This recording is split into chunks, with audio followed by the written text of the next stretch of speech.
I hope आप सभी लोग बहुत अच्छे होंगे और उतने ही अच्छे तरीकों से आप लोगों का जो एग्जाम है गया होगा। तो इस वीडियो में हम लोग आपके सेट बी की कंप्लीट सॉल्यूशन देखने वाले हैं कि आपका जो 1 मार्क्स वाले क्वेश्चन है उसके आंसर देखेंगे और क्या क्या क्वेश्चन जो है वो आपका प्रैक्टिस सेट में दिया है उस चीज की भी हम लोग डिस्कस करेंगे। तो आप लोग कमेंट करके जरूर बताएंगे कि आपका एग्जाम जो है कैसे गया। और अगला विषय जो है आपका संस्कृत, तो उसके लिए करेक्ट ऑप्शन निम्न में से कौन सा जैविक संसाधन नहीं है बोल रहा है। तो जैविक संसाधन पिछले हमने वीडियो में देखे सेट सी पे कि जो जीवों पर आधारित होते, तो देखो चट्टान की छोर सभी, देखो ये जीव है, वनस्पति, मत्स्य मतलब पशु, ये सब कुछ जो है सब जीव है। तो इसकी आंसर जो है ब हो जाएगी करेक्ट, ठीक है, नहीं वाले में। फिर नेक्स्ट क्वेश्चन की बात करें, देखो ब्याज की दर किस खाते में अधिक होती है। तो इस पर कंफ्यूजन है कि बचत खाता लिखे कि स्थायी जमा खाता लिखे, तो स्थायी जमा खाता इसकी करेक्ट उत्तर हो जाएगा, ठीक है।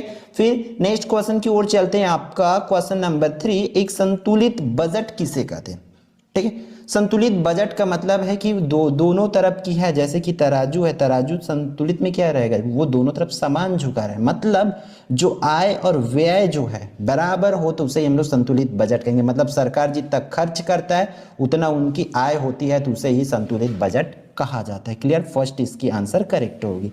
फिर नेक्स्ट क्वेश्चन की बात करें, क्वेश्चन नंबर 4 की, तो निम्नलिखित पड़ोसी देशों में से मानव विकास के लिहाज से किस देश की स्थिति भारत से बेहतर है, ठीक है। तो इसकी आंसर देखें किस देश की स्थिति भारत से बेहतर है, तो श्रीलंका इसकी आंसर हो जाएगा करेक्ट, ठीक है।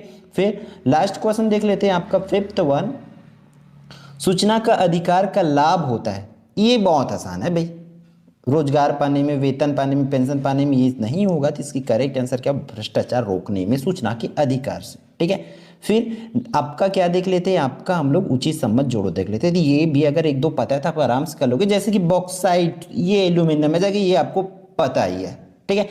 और अदृश्य बुक, ये दोनों तो गलत नहीं होना चाहिए भी आपका, बाकी चलो होती है होने दो, लेकिन ये दोनों जो है गलत नहीं होना चाहिए। अब देखो यहाँ पर थोड़ी बहुत दिमाग लगाओ, फांसीवाद हम बहुत बार पढ़े थे, तो फांसीवाद के एक दल का है, नाजीवाद, फांसीवाद, ऐसा तो ये दल है, तो ये जाएगा। फिर बात कर लेते ड्यूमा, तो ड्यूमा और भारत की बड़ी एजेंसी, ये दोनों में डिफरेंस हो रहा है। तो देखो भारत की सबसे बड़ी एजेंसी रूस की सांसद तो हो ही नहीं सकती, समाचार एजेंसी, इसलिए ये किस पर चला जाएगा, पीटीआई में जाएगा, और ड्यूमा जो है क्या किस में आ जाएगा, रूस की सांसद पे आ जाएगा, तो ये होगी करेक्ट आंसर। क्लियर है। फिर इंग्लिश मीडियम वाले लोग भी यहाँ से मैच कर लेंगे इस तरीके से।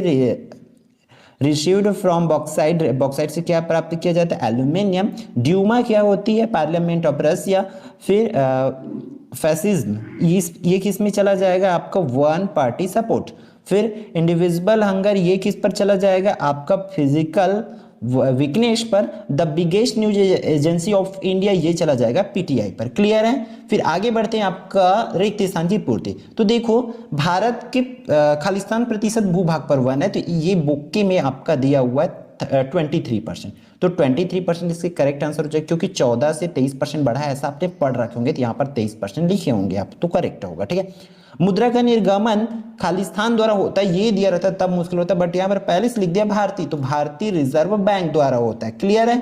फिर आपका चौथा, जर्मनी, इटली और खालिस्तान मिलकर धुरी देश कहलाए, तो जापान आ जाएगा भाई यहाँ पर, ठीक है। फिर 4th वन की बात करें, तो इंडोनेशिया की स्वतंत्रता का संघर्ष खालिस्तान देश के विरुद्ध था, तो इंडोनेशिया ने स्वतंत्रता की घोषणा कब की, जब जापान ने क्या कर दिया, आत्मसमर्पण कर दिया, हार मान लिए, तब जाके इन्होंने घोषणा की, तो यहाँ पर भी दोनों में जापान आ जाएगा, इसकी भी आंसर क्या होगी, जापान ही होगी। क्लियर। फिर आपका लास्ट क्वेश्चन देख लेते हैं, क्या भारतीय भाषा में प्रथम पत्रिका की शुरुआत सन कब हुआ, 1818 में, कौन सा, दिग्दर्शिका वाला।